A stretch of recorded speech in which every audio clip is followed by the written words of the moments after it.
In this tutorial, I'll show you how to fix YouTube Shorts not working. And if this video does help you in any way, please consider subscribing to the channel with the notifications turned on and liking the video, as it does mean a lot to the channel.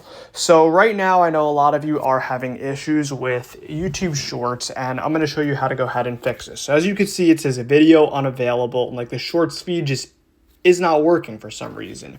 So if you guys still want to go ahead and watch Shorts, you still can, but it's a little inconvenient. So I'm going to explain this to you. So what you want to do is basically just go to the search bar and you want to search for the shorts that you do want. So just search for the specific short and you can go ahead and watch it. Unfortunately, you can't just like scroll the feed, but you can still watch shorts on the search bar.